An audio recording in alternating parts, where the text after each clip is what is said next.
Hello and welcome. In this video, we'll be diving into the world of exponential functions and equations. By the end of this session, you will be able to simplify complex exponential expressions, solve various types of exponential equations, understand and graph exponential functions, and apply these concepts to real-world problems like growth and decay.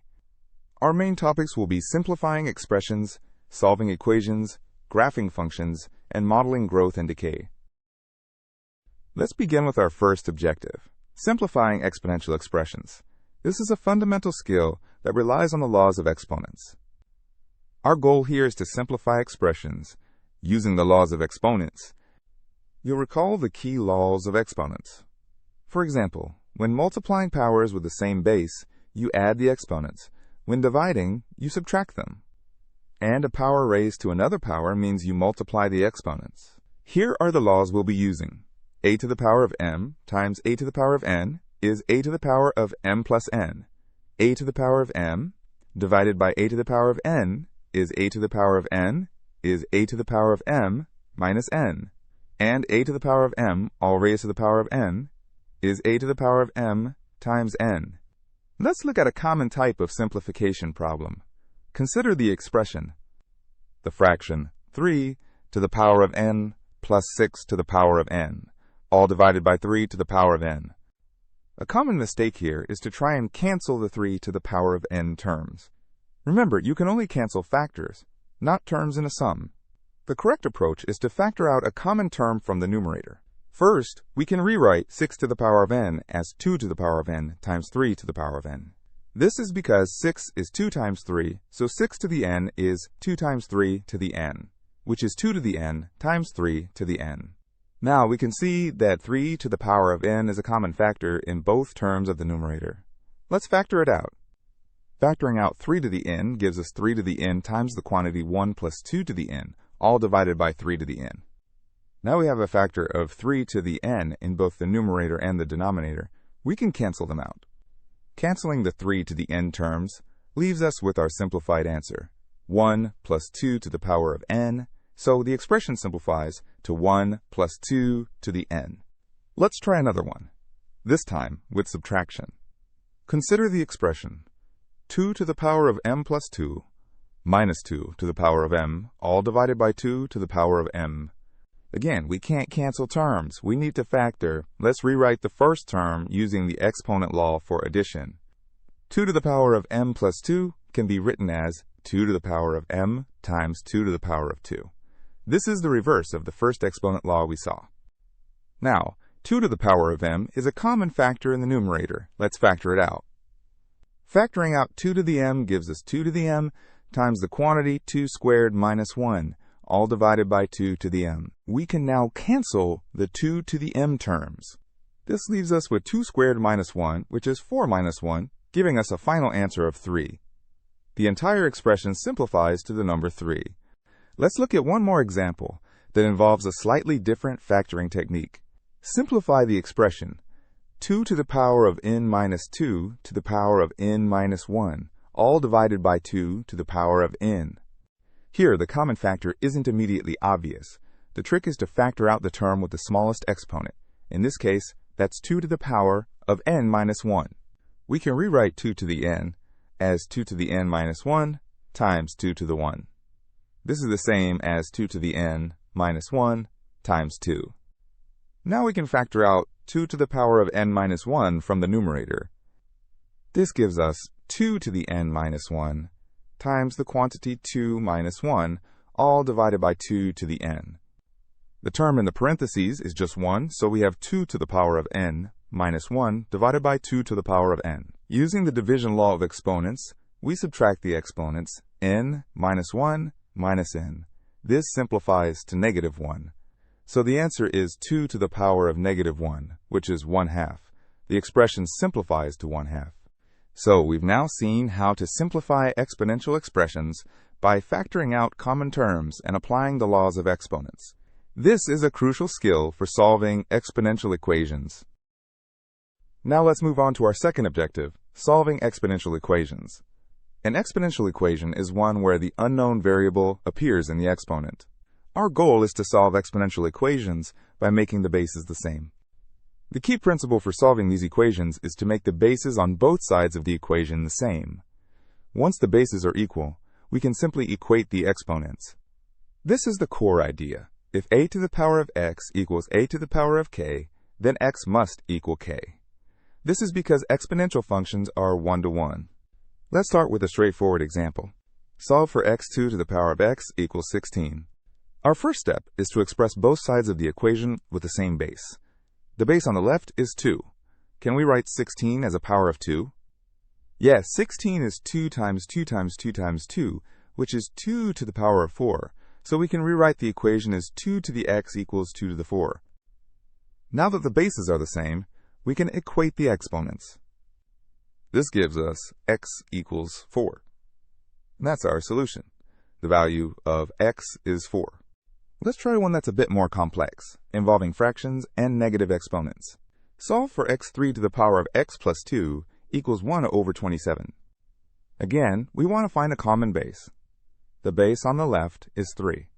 Let's try to write the right side, 1 over 27, as a power of 3. We know that 27 is 3 cubed, so 1 over 27 is 1 over 3 cubed. Using the rule for negative exponents, this is equal to 3 to the power of negative 3. Now we can substitute this back into our equation.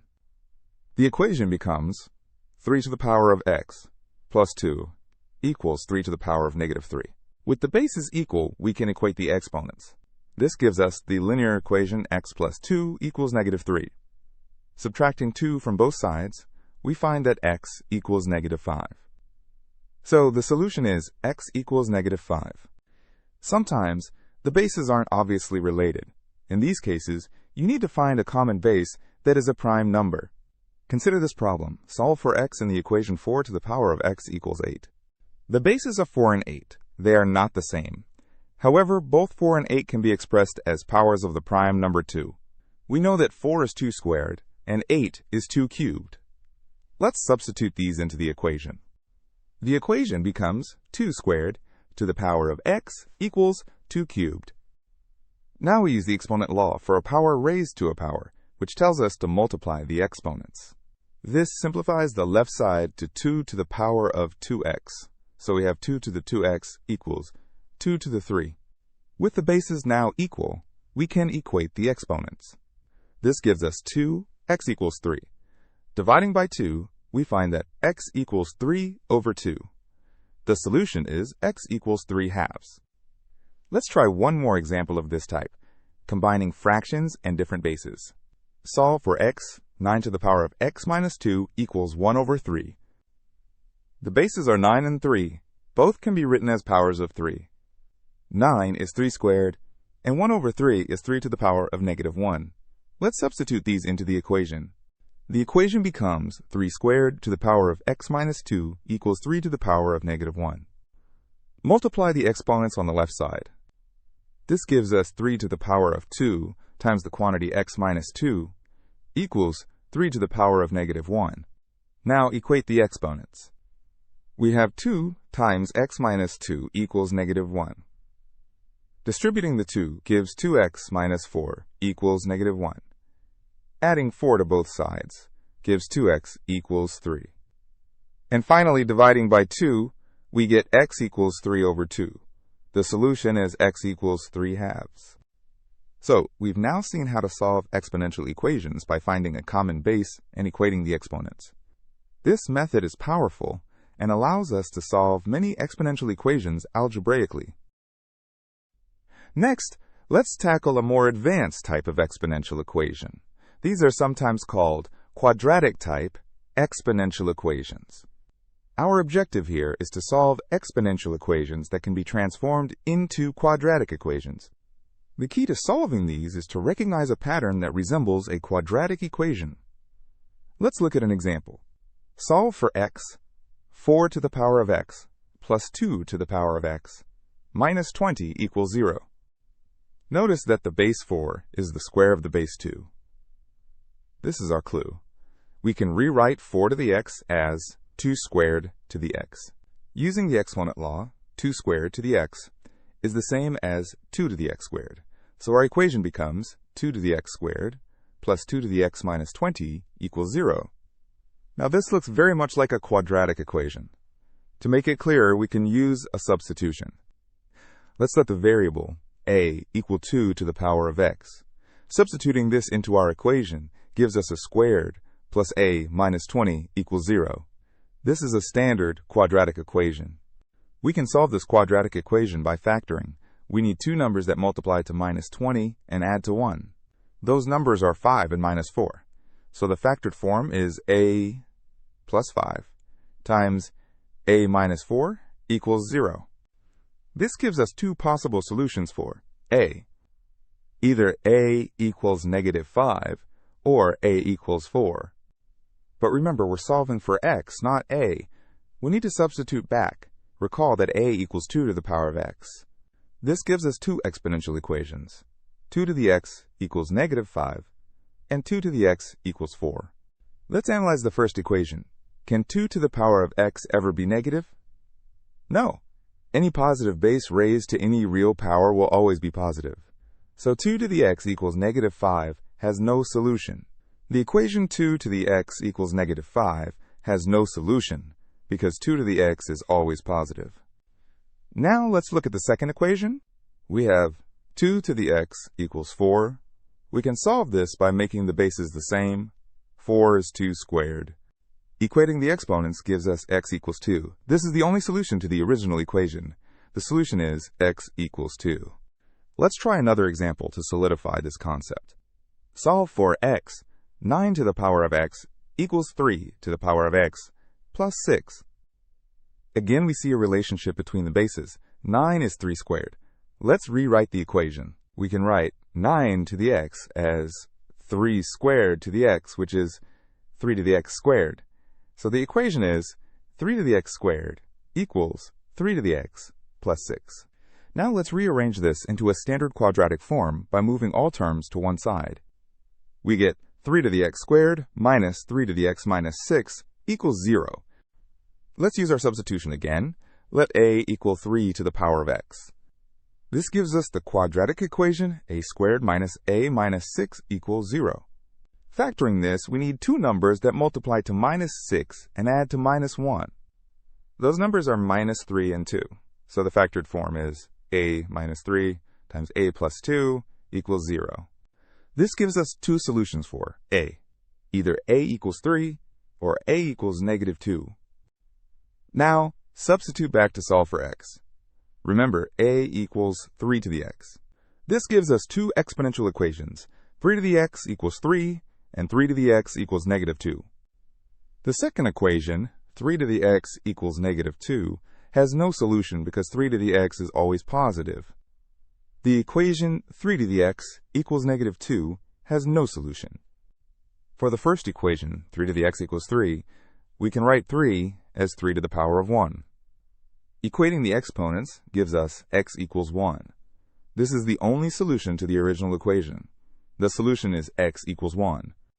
So, we've now learned how to solve exponential equations that can be transformed into quadratic equations.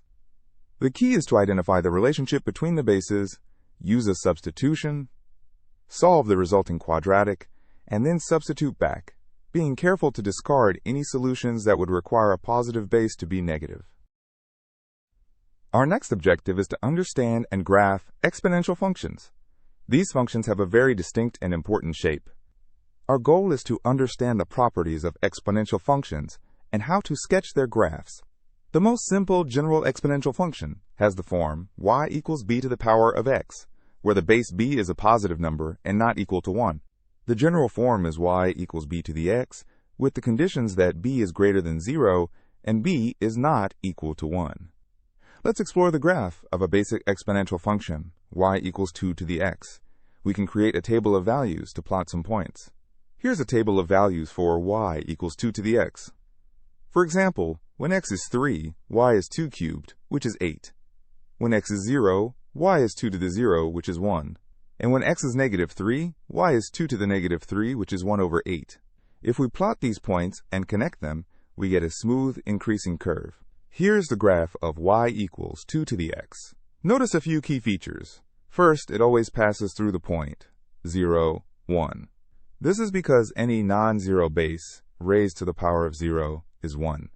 Second, as x gets larger and larger, the value of y increases very rapidly. This is the nature of exponential growth. Third, as x gets smaller and smaller, or more negative, the value of y gets closer and closer to 0, but it never actually reaches 0.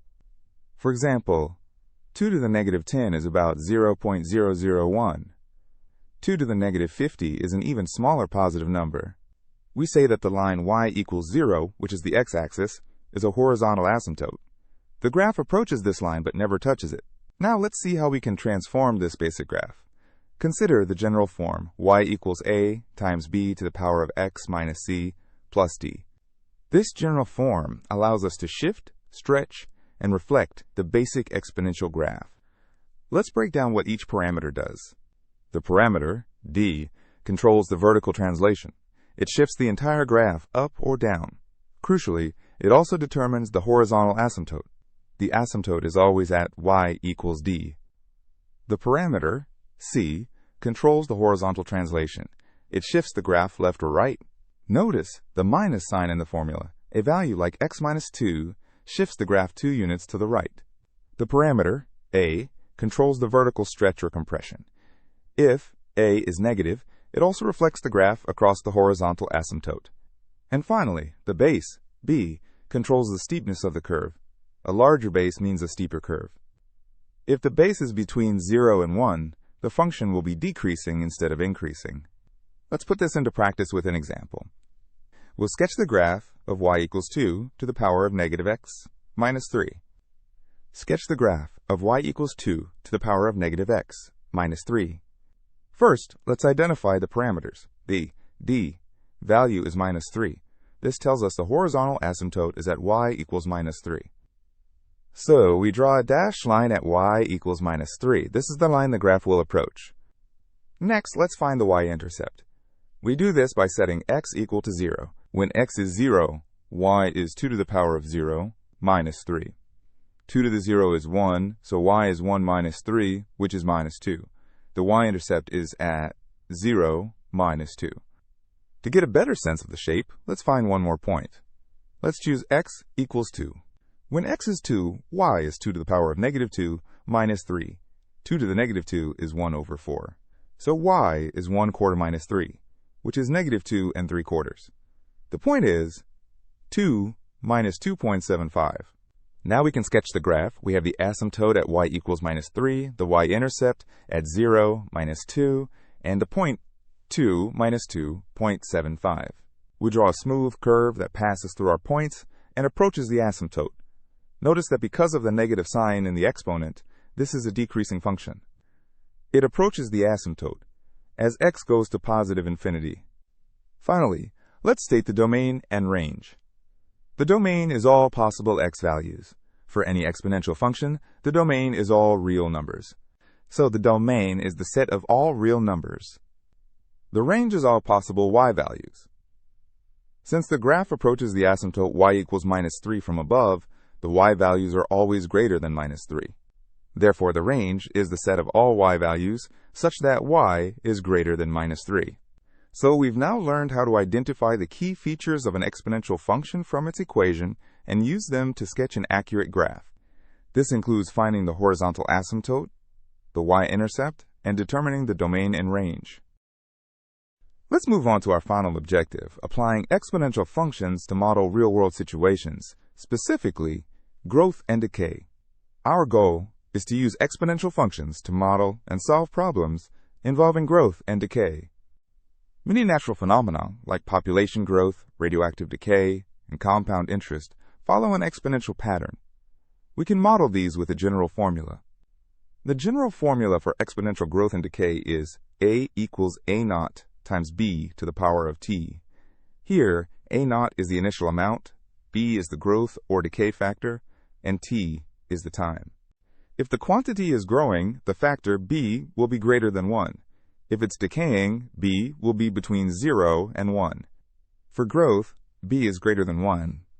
For decay, B is between 0 and 1. Let's look at a growth example. Suppose a population of 100 mice is increasing by 20% each week. We have an initial population of 100 mice, and it's growing by 20% per week. To find the growth factor, b, we take the initial amount, 100%, and add the growth rate, 20%. This gives us 120%, or 1.2, as a decimal. The growth factor is 1 plus 0.20, which is 1.2. So the formula for the population p after n weeks is p sub n equals 100 times 1.2 to the power of n. The population formula is p sub n equals 100 times 1.2 to the n. Let's use this to find the population after 3 weeks. We substitute n equals 3 into the formula. P sub 3 equals 100 times 1.2 cubed. 1.2 cubed is 1.728. Multiplying by 100 gives 172.8. Since we can't have a fraction of a mouse, we round to 173. The population after 3 weeks is 173 mice. Now for a decay example. Consider a radioactive substance with an original weight of 20 grams that decays by 5% each year.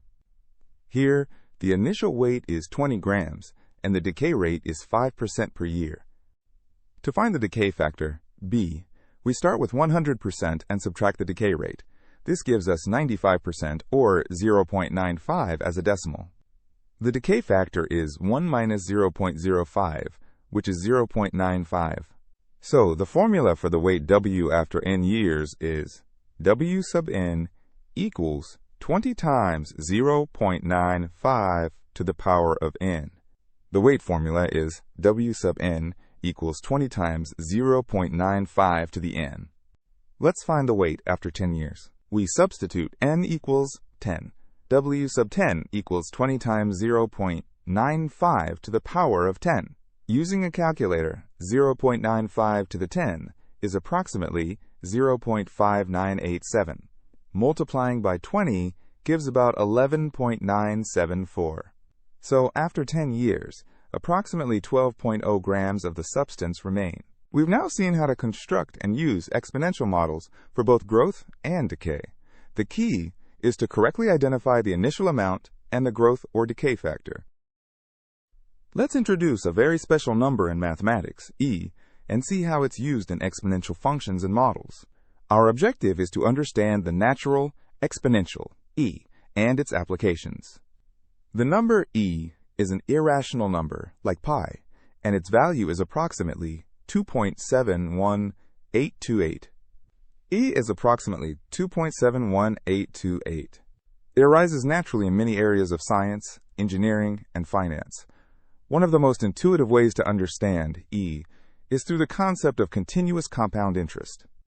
Imagine you invest an initial amount, let's say $1. The interest rate is 100% per year. If the interest is compounded annually, after 1 year, you'll have $2. The formula for compound interest is A equals P times the quantity 1 plus R over N, all to the power of N times T. For our example, P is 1, R is 1, T is 1, and N is 1. This gives us 1 times 1 plus 1 over 1 to the power of 1, which is 2. What if the interest is compounded more frequently? Let's say quarterly. So N equals 4. The amount would be 1 times 1 plus 1 over 4 to the power of 4, which is 1.25 to the 4, or about $2.44. What if it's compounded monthly? N equals 12. The amount would be 1 times 1 plus 1 over 12 to the power of 12, which is about $2.61. As we compound more and more frequently, the amount grows, but it doesn't grow infinitely. It approaches a limit. This limit is the number e. The number e is defined as the limit of 1 plus 1 over n to the power of n as n approaches infinity. This means that as you compound interest more and more frequently, the final amount gets closer and closer to e. Because of this, e is the natural base for exponential functions. The function y equals e to the x is called the natural exponential function. The natural exponential function is y equals e to the x. Its graph is very similar to y equals 2 to the x, or y equals 3 to the x. It passes through 0, 1, and has a horizontal asymptote at y equals 0. Since e is between 2 and 3, its graph lies between the graphs of y equals 2 to the x and y equals 3 to the x. Here you can see the graphs of y equals 2 to the x, y equals e to the x, and y equals 3 to the x. They all share the same basic shape and key features. The natural exponential function is used in a special formula for continuous growth and decay. This formula is a equals a naught times e to the power of r times t. It's used when growth or decay is happening continuously, not in discrete steps. Let's use this formula to solve a problem. The weight of radioactive material remaining after t years is given by W sub t equals W sub 0 times e to the power of negative 0.001 t. The formula is W sub t equals W sub 0 times e to the power of negative 0.001 t. We want to find the percentage of the material remaining after 200 years. We need to find the percentage remaining after 200 years. We substitute t equals 200 into the formula. W sub 200 equals W sub 0 times e to the power of negative 0.001 times 200. This simplifies to W sub 0 times e to the power of negative 0.2. Now we use a calculator to find the value of e to the power of negative 0.2. E to the power of negative 0.2 is approximately 0.8187. So W sub 200 is approximately W sub 0 times 0.8187. This means the amount remaining is about 0.8187 times the original amount. To express this as a percentage, we multiply by 100. The percentage remaining is 0.8187 times 100, which is 81.87%. So after 200 years, approximately 81.9% of the material remains. We've now introduced the natural exponential, e, understood its origin in continuous compounding, and seen how to use the continuous growth and decay formula. This formula is a powerful tool for modeling many real-world processes. Let's recap what we've covered today. We started by simplifying exponential expressions using the laws of exponents, focusing on factoring out common terms. We learned to simplify expressions by factoring and applying exponent laws. Then, we moved on to solving exponential equations. We saw two main types: those where we can make the bases the same and equate exponents, and those that can be transformed into quadratic equations. We solved equations by equating bases and by transforming them into quadratic equations. Next, we explored exponential functions, learning how to identify their key features like horizontal asymptotes and y-intercepts from their equations, and how to sketch their graphs. We learned to graph exponential functions by finding the asymptote and y-intercept. Finally, we applied these concepts to real-world problems, modeling exponential growth and decay, and we introduced the natural exponential, e, for continuous processes. We used exponential models for growth and decay, including the natural exponential, e, for continuous processes. You are now equipped with the fundamental tools to work with exponential functions and equations. To solidify your understanding, here are 5 practice questions. Pause the video, work through them, and then check your answers. Here are the practice questions. Take your time to solve them. Alright, let's go through the answers. For question 1, the answer is 3 to the n. For question 2, x equals negative 1/2. For question 3, x equals 2, or x equals 3. For question 4, the asymptote is y equals 2. The y-intercept is 0, 2, and 1/3. The domain is all real numbers, and the range is y is greater than 2. For question 5, the population is approximately 611 bacteria. I hope this video has been helpful. Keep practicing these concepts, as they are foundational for many areas of higher mathematics. Thank you for watching.